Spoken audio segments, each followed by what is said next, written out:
Hey there friends, Dave Paulides, Can-Am Missing Project, a copyrighted edition for our video channel. And you're looking at a place that I've never come to before with you, but I've been here many times. And we're in between Swan Lake and Flathead Lake on the Flathead River, just outside of Big Fork, Montana. And this river is pretty famous for its beauty. It's pretty slow rolling, not really big notoriety for its fishing, and I have seen people fish it before, but I've never done it because I've not heard great things about it, and there's too many other great places to go.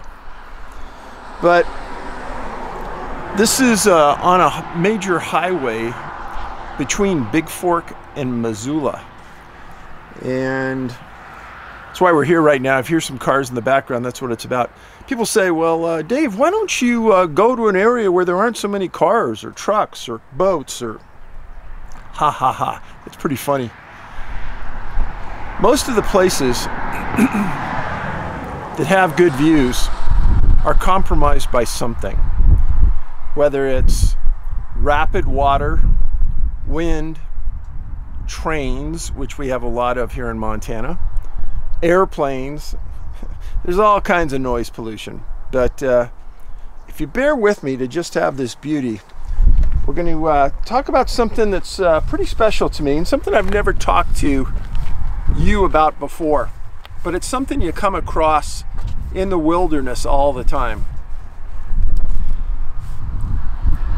One thing, when I lived in California and Colorado, that we always had to be on the lookout for were rattlesnakes. Now, in Colorado there were a lot. California, in certain parts, there were a lot.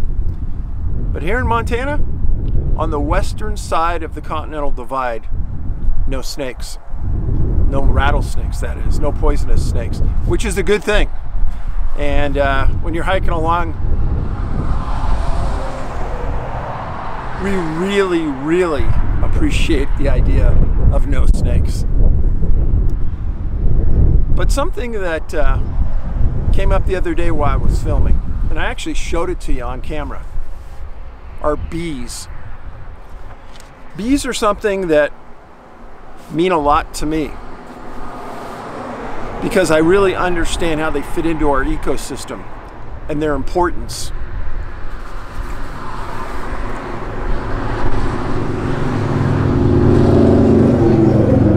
I've looked into having bees at our house, and there's a lot to understand to it. But the reason I'm talking to you about it today, because bees, yellow jackets, wasps, those are things you're just going to come across on the trail. Sooner or later, you're going to see them. And how you respond to it is important. And we always need more bees. They're part of our biodiversity. And here's some things that I want you to know about bees the next time you see one and appreciate them. They provide high quality food, honey, royal jelly, and pollen, and other products such as beeswax, propolis, and honeybee venom. Something that a lot of people don't know. Honey is almost like an antibiotic. A lot of people with severe injuries, sometimes, in some instances, honey is used to put over the wound. I was actually watching a show about veterinarians, and it was one of those shows on Animal Planet. I don't remember which one, but what they actually took was honey, and they spread it over the wound of this animal and then covered it and said it would be used almost like an antiseptic antibiotic on the wound. And I heard that before, but it's important to understand how interesting honey is made by these little bees. So a landmark 2019 report from the Intergovernmental Science Policy Platform said sacred passages about bees in all the world's major religions highlight their significance to human societies over millennia. Beekeeping also provides an important source of income for many rural livelihoods. All pollinators contribute directly to food security, according to the bee experts at the Food Agricultural Organization, FAO, of the United Nations.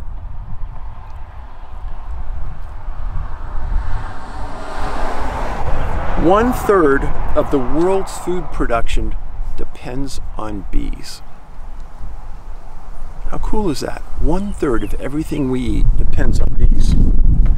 When animals and insects pick up the pollen of flowers and spread it, they allow the plants, including many food crops, to reproduce. Birds, rodents, monkeys, and even people pollinate, but the most common pollinators are insects and bees. Now, what's the most dangerous thing to bees? Air pollution and pesticides. And because pesticides have gotten so complicated, they've complicated the bees' lifestyle and their living conditions. In May 2018, the European Union held a partial ban on 3 insecticides known as neonicotinoids to mitigate the lethal threat they pose to bees and their trickle-down effect on pollination as a whole. Super important. That was the European Union. Where's the US? Where's Canada? In May 2018, the European Union upheld a partial ban on 3 insecticides known as neonicotinoids. Where's the US in trying to help? The other important part about this.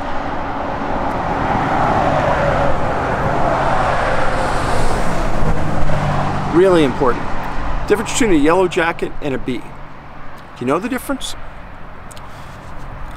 So one of the easiest ways is if one landed on you and you looked at it, look around the head. And if you see a lot of fur, kinda, that's a bee. If you don't see any, it's a yellow jacket. A bee can only sting you once, a yellow jacket multiple times.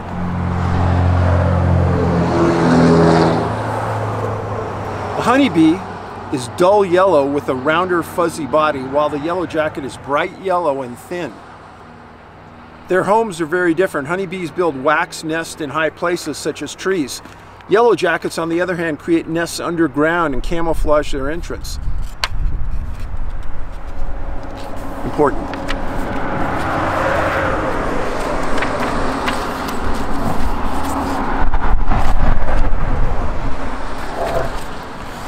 Now I want you to look at this. This is a close-up of a yellow jacket. And if you notice around the head area, there's no furry looking stuff. But around bees there is. This is a nest of a yellow jacket. And every once in a while around our garages in Colorado and even here in Montana, we get these. Knock them down right away. Don't let them get big. You don't want them to establish a colony. Now the bees. This is the fur I was telling you about, right up here. And this is a worker bee, and the darker colored ones are the drone bees. We're going to talk about that in a second. A difference between a worker and a drone. I bet you didn't even know there was a difference, right?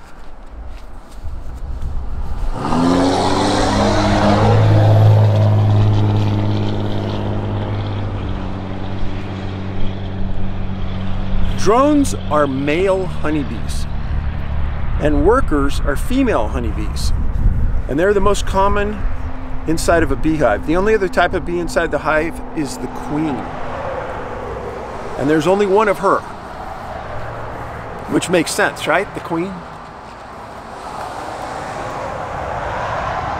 Drones and workers may look similar at first glance, but they have a key number of differences. Drones are larger than workers, have bigger and stronger eyes, stronger wings. They help them perform their only role of finding and mating with the queen. Drones are larger, more powerful wings, bigger eyes. Drones have no stingers. Only female bees have a stinger. And drones don't have pollen baskets on their legs, unlike workers. Drones come from unfertilized eggs. Workers come from fertilized eggs. Drones don't do any work. Pretty easy lifestyle. Now, worker bees. You're out in your garden and you see the bees sitting on a flower, getting pollen. They get their names from the fact that that's what they do. They work. They're responsible for many of the vital tasks in the hive. Collecting pollen, nectar, taking care of the brood, turning wax into the comb, feeding, grooming, cleaning the queen, keeping the hive clean, guarding the hive against predators and robber bees, making and storing honey, and feeding the drone bees. Important stuff.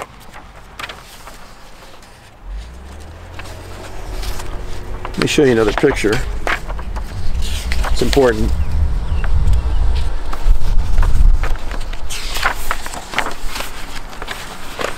So I want you to take a look at the three types of bees you're going to find.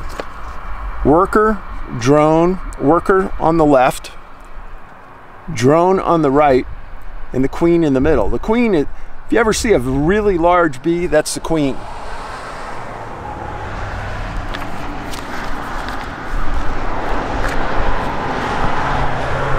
So drones, their main goal in all of life is to just mate with the queen. Apart from that, drones do practically nothing. They spend their life flying to and from drone congregation areas in search of a queen. When they aren't doing this, they just sit inside the hive and eat. Now, really important. Sometimes when you're out in the woods, accidentally, you're going to find yourself around a hive. What do? How do you act? This is really important. I didn't know this until a couple years ago. You never approach a hive from the front. If you want to take a look at it, come around the side. Because if you come from the front, they're going to attack you in protection of the hive.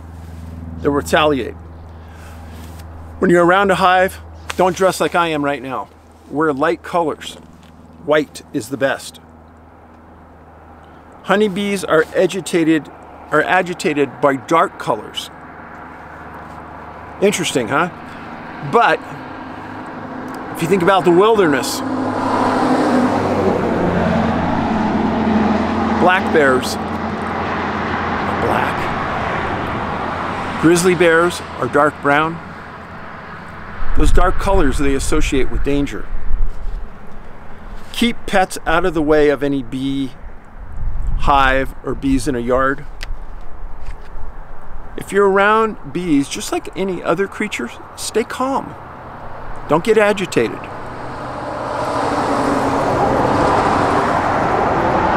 Don't start flailing your arms.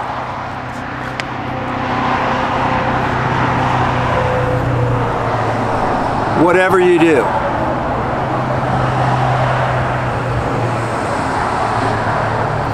Whatever you do, don't jar the hive. Don't make sudden movements. And don't wear strong perfumes. Really bad.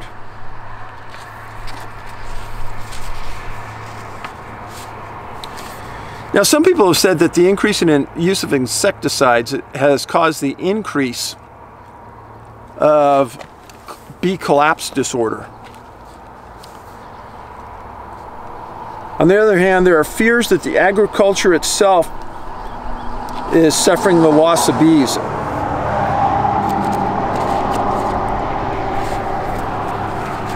Honeybee populations.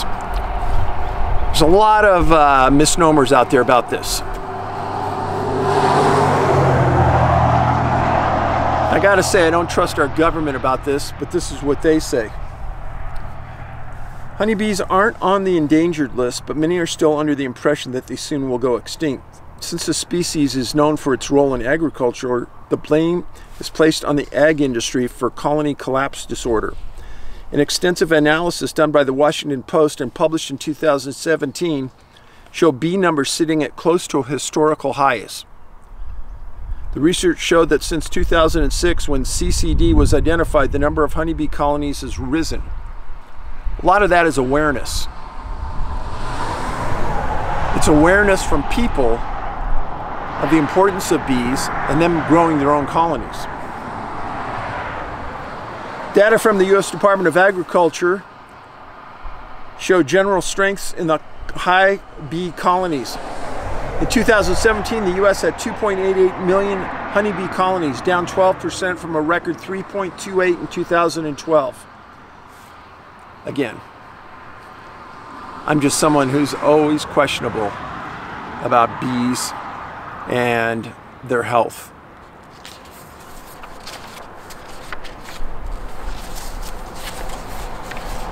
Now, do you know if you're allergic to a bee sting? Many people are. I can remember when I was a little kid, we were out in the woods, we were fishing, our whole family. And all of a sudden I felt really like a sting. But I was a little kid, I was probably like 7 or 8 years old. And I do remember it really hurting on my finger. And my mom coming over and go, oh, that's a poisonous plant that you must have walked by and brushed it, not a big deal. And I remember her picking out the stinger with her finger and go, just put it in the water here for a while, and we're fishing on a mountain stream, really cold. Just put your finger in there for a couple minutes, it'll be fine. I put my finger in there for a few minutes, and I remember it swelling up pretty good, and then years later my mom goes, Dave, do you remember when we were blah, blah, blah, and you hurt your finger and you had that mark? And I said, yeah. She goes, you were a little kid, I didn't want you to get worried, but you got stung by a bee. My mom did the right thing, didn't want me to get upset. But how to treat a mild reaction to a bee sting? First of all, move to a safe area where you're not going to get bit anymore. Remove the stinger. Gently wash the area with soap and water. Apply a damp cloth with cold water or filled with ice, and let it sit on there for about 15 to 20 minutes. Helps reduce the swelling. Now I'm going to tell you something. There are some towels out there that you can get at REI and sporting goods store. They come folded in a little container like this. And I don't know what, some kind of technology, but they stay cold. And I've used them before on backpacking trips, and I drape them over the back of my neck. They're the perfect thing to put on a bee sting. Apply calamine lotion, baking soda paste, hydrocortisone cream. Do this several times a day until your symptoms go away. Take an anti-itch medicine like an antihistamine by mouth to reduce itching. Allegra, Benadryl, something along those lines, Claritin. Take a non-prescription pain reliever as needed. Now here's the important message. Because I've been with people who have never been in the woods before, and they don't even know if they're allergic to a bee sting. But if you have trouble breathing after the bee sting, swelling of the lips, the face, the eyelids, or the throat, dizziness, fainting, unconsciousness, a weak or rapid pulse, hives, nausea, vomiting, diarrhea, you take that seriously. You take that real seriously. And you get that person home, back into a populated area, and take them to an urgent care or ER, because things could be serious. You ask the person if they have an epinephrine auto-injector. This is important. A lot of people carry them. And sometimes if people have a severe allergic reaction, I've been around people that have had that to peanuts. They ate something they didn't know, and boom, they're having trouble breathing. They went to their knees. They said they had an epinephrine injector, and boom, we hit it. Within several minutes, they were back to normal. Serious, serious stuff. Loosen any clothing that's around them. Don't offer them anything to drink. And position the person to prevent choking or vomit. And make them as comfortable as possible. These are important tips.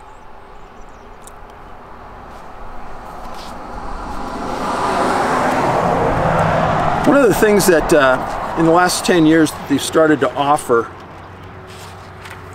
at the Red Cross is mountain first aid. So I've gone through countless. Like I said, if it's not the river, it's not the car, it's the plane. We're not even near an airport. You gotta love it. I'm serious, I'm not anywhere near an airport. They're probably flying along the river, enjoying the sights.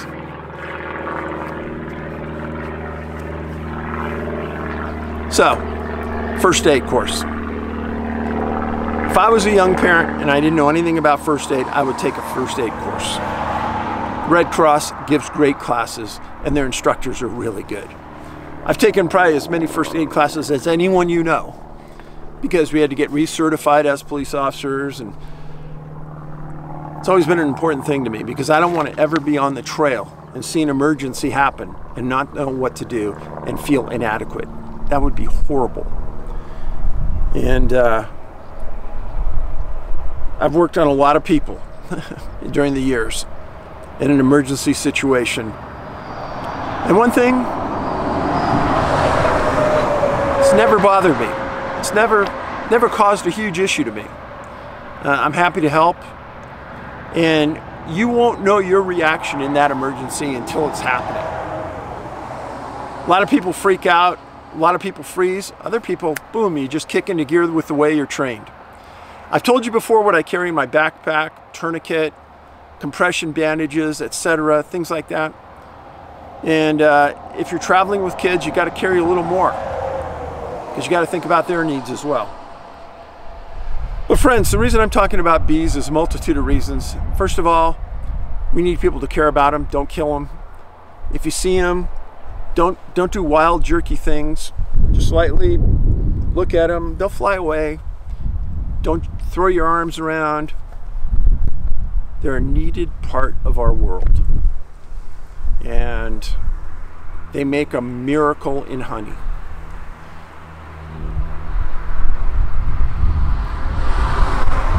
Angie is big on using honey rather than sugar. So I've learned, and I use that more. In fact, I use it when I barbecue and making sauces and things, because it's really a good barbecue sauce when you mix it with things. And I want to talk to you a little bit about the first aid if you get stung by a bee. So I appreciate you being here. Thanks for being patient with all the cars. And I'll spin it around here, give you another view of what it looks like.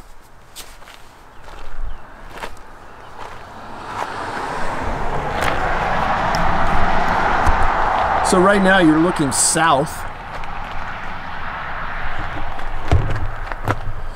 And then this is looking north. And on this northern side, further downstream, there's some homes down there. And then there's a lot of people that kayak this river because it's fun. It's easy, slow moving, gorgeous. Just a fun ride. Anyhow, you have a great week. Keep in touch. Paulides out.